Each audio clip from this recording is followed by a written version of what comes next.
ସମସ୍ତଙ୍କୁ ଜୟ ଜଗନ୍ନାଥ ଓ ଆପଣମାନଙ୍କୁ OPSC OAS aspirant YouTube ଚ୍ୟାନେଲକୁ ପୁଣି ଥରେ ବହୁତ ବହୁତ ସ୍ୱାଗତ। ଆଜି ଆମେ ଏହି ଭିଡ଼ିଓରେ 4 ଫେବୃଆରୀର ସମସ୍ତ ଗୁରୁତ୍ୱପୂର୍ଣ୍ଣ କରେଣ୍ଟ ଆଫେୟାର୍ସ ବିଷୟରେ ଆଲୋଚନା କରିବା। ଯେମିତିକି ଆପଣମାନେ ରିକ୍ୱେଷ୍ଟ କରି ଆସୁଥିଲେ କି ସମସ୍ତ କରେଣ୍ଟ ଆଫେୟାର୍ଟା ଓଡ଼ିଆରେ ଆଣନ୍ତୁ।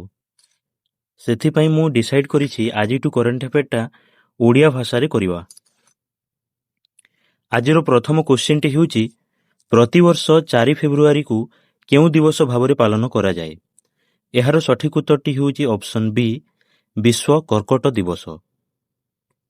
ମନେ ରଖିବେ, ପ୍ରତିବର୍ଷ ଫେବୃଆରୀ 4 ତାରିଖରେ ସାରା ବିଶ୍ୱରେ ବିଶ୍ୱ କର୍କଟ ଦିବସ ପାଳନ କରାଯାଏ। କର୍କଟ ରୋଗର ଭୟାବହତା ଏବଂ ଏହାର ପ୍ରତିକାର ବିଷୟରେ ସଚେତନତା ସୃଷ୍ଟି କରିବା ଏହି ଦିବସର ମୁଖ୍ୟ ଲକ୍ଷ୍ୟ। Union for international cancer control UICC ଦ୍ୱାରା ଏହି ଅଭିଯାନ ପରିଚାଳିତ ହୋଇଥାଏ। କର୍କଟ ରୋଗକୁ ପ୍ରାଥମିକ ଅବସ୍ଥା ବା ଅର୍ଲି ଷ୍ଟେଜ୍ରୁ ଚିହ୍ନଟ କଲେ ଏହାର ଚିକିତ୍ସା ସହଜରେ ସମ୍ଭବ ହୋଇପାରିବ।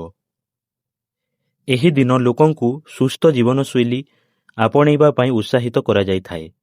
କ୍ଲୋଜ୍ ଦ କେୟାର ଗ୍ୟାପ୍ ବା ଚିକିତ୍ସା କ୍ଷେତ୍ରରେ ଥିବା ଦୂରତାକୁ କମାଇବା ବର୍ତ୍ତମାନ ଏହାର ଏକ ବଡ଼ ସଂକଳ୍ପ। ପରବର୍ତ୍ତୀ କ୍ୱେଶ୍ଚିନ୍ଟି ହେଉଛି ନିର୍ମଲା ସୀତାରମଣ କାହାର ରେକର୍ଡ ଭାଙ୍ଗି ଦେଶର ସବୁଠାରୁ ଦୀର୍ଘ ସମୟ ଧରି କାର୍ଯ୍ୟରତ ଅର୍ଥମନ୍ତ୍ରୀ ହୋଇଛନ୍ତି?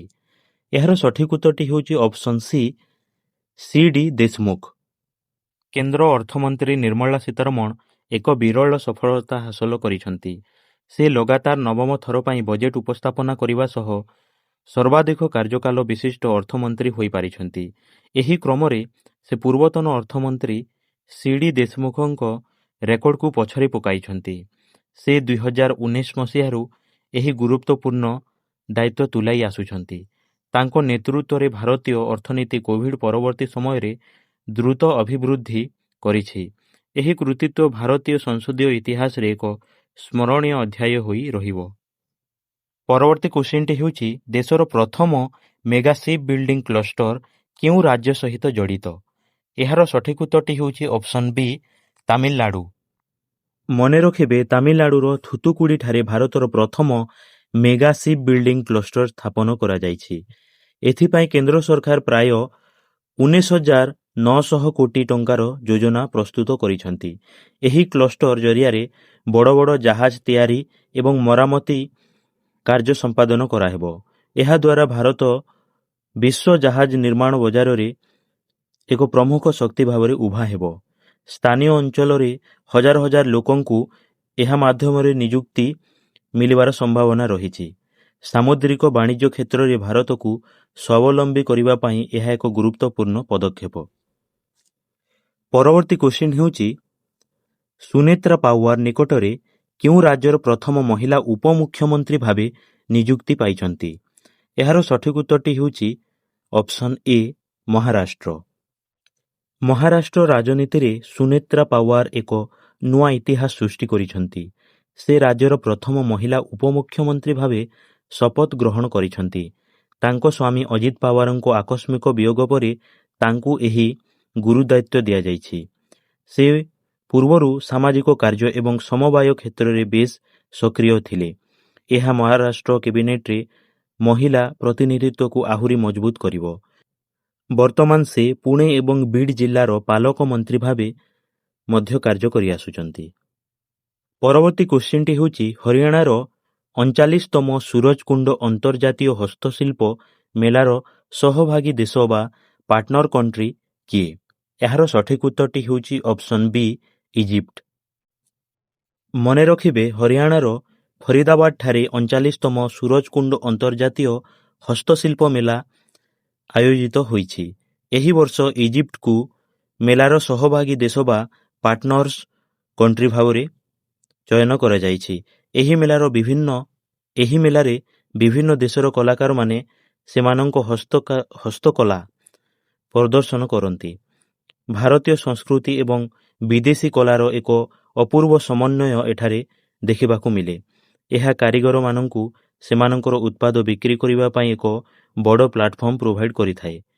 ଇଜିପ୍ଟର କଳା ଏବଂ ସଂସ୍କୃତିକୁ ଜାଣିବା ପାଇଁ ଏହା ପର୍ଯ୍ୟଟକମାନଙ୍କୁ ସୁଯୋଗ ଦେଇଥାଏ। ପରବର୍ତ୍ତୀ କ୍ୱେଶ୍ଚିନ୍ଟି ହେଉଛି ଦେଶର ପ୍ରଥମ Bharat Ratna doctor Baba Saheb Ambedkar advocate training ଏବଂ ରିସର୍ଚ୍ଚ ସେଣ୍ଟର କେଉଁଠାରେ ଉଦ୍ଘାଟିତ ହୋଇଛି? ଏହାର ସଠିକ୍ ଉତ୍ତରଟି ହେଉଛି ଅପସନ୍ ସି ନବି ମୁମ୍ବାଇ। ମନେ ରଖିବେ, ନବି ମୁମ୍ବାଇର ତାଲୋଜାଠାରେ ଦେଶର ପ୍ରଥମ ଓକିଲ ପ୍ରଶିକ୍ଷଣ କେନ୍ଦ୍ର ଉଦ୍ଘାଟିତ ହୋଇଛି। ଏହି କେନ୍ଦ୍ରଟି ବାବା ସାହେବ ଆମ୍ବେଦକରଙ୍କ ନାମରେ ନାମିତ ହୋଇ ଜୁନିୟର ଓକିଲମାନଙ୍କୁ ପ୍ରଶିକ୍ଷଣ ଦେବ।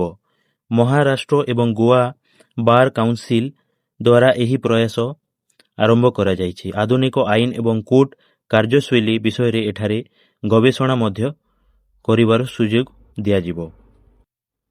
ଏହା ଆଇନ ଶିକ୍ଷା ଏବଂ ପ୍ରାକ୍ଟିକାଲ କୋର୍ଟ କାମ ମଧ୍ୟରେ ଥିବା ଦୂରତାକୁ କମାଇବ। ନୂତନ ପିଢ଼ିର ଓକିଲମାନେ ଏହାଦ୍ୱାରା ବିଶେଷ ଭାବରେ ଉପକୃତ ହୋଇପାରିବେ।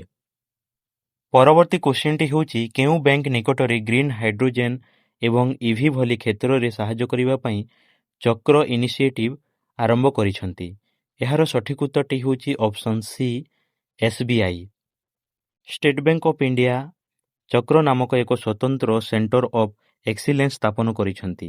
ଏହାର ଲକ୍ଷ୍ୟ ହେଉଛି ଗ୍ରୀନ୍ ହାଇଡ୍ରୋଜେନ୍, ଇଲେକ୍ଟ୍ରିକ୍ ଗାଡ଼ି ଏବଂ ସେମିକଣ୍ଡକ୍ଟର ଭଳି ନୂତନ କ୍ଷେତ୍ରକୁ ଆର୍ଥିକ ସହାୟତା ଯୋଗାଇ ଦେବା। ପରିବେଶ ଅନୁକୂଳ ଶକ୍ତି ଏବଂ ବୈଷୟିକ ଜ୍ଞାନକୌଶଳ ବିଭାଗ ପାଇଁ ବ୍ୟାଙ୍କ ପୁଞ୍ଜି ବିନିଯୋଗ କରିବ। 2030 ସୁଦ୍ଧା ଭାରତର ଅର୍ଥନୀତିକୁ ମଜବୁତ କରିବାରେ ଏହା ଏକ ପ୍ରମୁଖ ଭୂମିକା ଗ୍ରହଣ କରିବାକୁ ଯାଉଛି। ଏହି ପ୍ରକଳ୍ପ ଦ୍ୱାରା ଦେଶରେ ନୂତନ କର୍ମନିଯୁକ୍ତି ସୃଷ୍ଟି ହେବା ସହ ପ୍ରଦୂଷଣ ମଧ୍ୟ କମିବ। ଏହା SBIର ଏକ ଦୂରଦର୍ଶୀ ପଦକ୍ଷେପ ଭାବେ ପରିଗଣିତ ହେଉଛି। ପରବର୍ତ୍ତୀ କୋଶ୍ଚିନ୍ଟି ହେଉଛି, ଦ୍ୱିତୀୟ ଭାରତ ଆରବ ବୈଦେଶିକ ମନ୍ତ୍ରୀ ସମ୍ମିଳନୀ ନିକଟରେ କେଉଁଠାରେ ଅନୁଷ୍ଠିତ ହୋଇଥିଲା? ଏହାର ସଠିକ୍ ଉତ୍ତରଟି ହେଉଛି ଅପସନ୍ ବି ନୂଆଦିଲ୍ଲୀ। ମନେ ରଖିବେ, ଦ୍ୱିତୀୟ ଭାରତ ଆରବ ବୈଦେଶିକ ମନ୍ତ୍ରୀ ସମ୍ମିଳନୀ ନ୍ୟୁଦିଲ୍ଲୀଠାରେ ସଫଳତାର ସହିତ ଆୟୋଜିତ ହୋଇଛି। ଏଥିରେ ଭାରତ ସହିତ ବିଭିନ୍ନ ଆରବ ଦେଶର ବୈଦେଶିକ ମନ୍ତ୍ରୀମାନେ ଯୋଗ ଦେଇଥିଲେ। ବାଣିଜ୍ୟ, ଶକ୍ତି ଏବଂ ସୁରକ୍ଷା କ୍ଷେତ୍ରରେ ଦ୍ୱିପାକ୍ଷିକ ସମ୍ପର୍କକୁ ମଜବୁତ କରିବା ଏହାର ମୂଳ ଲକ୍ଷ୍ୟ ଥିଲା। ଏହି ଅବସରରେ ଦିଲ୍ଲୀ ଘୋଷଣାନାମା ମଧ୍ୟ ଗ୍ରହଣ କରାଯାଇଛି। ଏହା ଭାରତ ଏବଂ ଆରବ ଜଗତ ମଧ୍ୟରେ ଐତିହାସିକ ସମ୍ପର୍କକୁ ଆହୁରି ଦୃଢ଼ କରିବ। ବିଶ୍ୱ ଶାନ୍ତି ଏବଂ ଆର୍ଥିକ ବିକାଶ ପାଇଁ ଏହି ସହଯୋଗ ଅତ୍ୟନ୍ତ ଗୁରୁତ୍ୱପୂର୍ଣ୍ଣ। ପରବର୍ତ୍ତୀ କୋଶ୍ଚିନ୍ଟି ହେଉଛି, ପ୍ରତିବର୍ଷ କେଉଁ ତାରିଖରେ ବିଶ୍ୱ ଆର୍ଦ୍ରଭୂମି ଦିବସ ବା ୱାର୍ଲ୍ଡ ୱେଟଲ୍ୟାଣ୍ଡସ୍ ଡେ ପାଳନ କରାଯାଇଥାଏ? ଏହାର ସଠିକ୍ ଉତ୍ତରଟି ହେଉଛି ଅପସନ୍ ବି 2 ଫେବୃଆରୀ। ପ୍ରତିବର୍ଷ 2 ଫେବୃଆରୀକୁ ସାରା ବିଶ୍ୱରେ ଆର୍ଦ୍ରଭୂମି ଦିବସ ଭାବରେ ପାଳନ କରାଯାଇଥାଏ। 1971 ମସିହାରେ ଏହି ଦିନ ଇରାନର ରାମସାର ସହରରେ ଆର୍ଦ୍ରଭୂମି ସଂରକ୍ଷଣ ପାଇଁ ଏକ ଚୁକ୍ତି ସ୍ୱାକ୍ଷରିତ ହୋଇଥିଲା। ଆମ ପରିବେଶରେ ଜଳାଶୟ ଏବଂ ଓଦା ଜମିର ଗୁରୁତ୍ୱ ବିଷୟରେ ସଚେତନତା ସୃଷ୍ଟି କରିବା ଏହାର ମୂଳ ଲକ୍ଷ୍ୟ। 2026 ମସିହାର ବିଷୟବସ୍ତୁ ହେଉଛି ଆର୍ଦ୍ରଭୂମି ଏବଂ ପାରମ୍ପରିକ ଜ୍ଞାନ।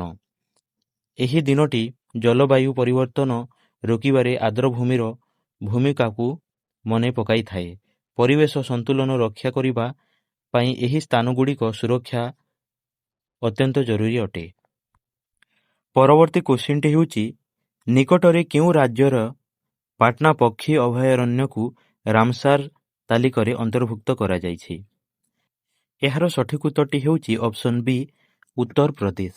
ଉତ୍ତରପ୍ରଦେଶର ଏଟା ଜିଲ୍ଲାରେ ଅବସ୍ଥିତ ପାଟନା ପକ୍ଷୀ ଅଭୟାରଣ୍ୟକୁ ରାମସାର ସାଇଟ୍ ମାନ୍ୟତା ମିଳିଛି।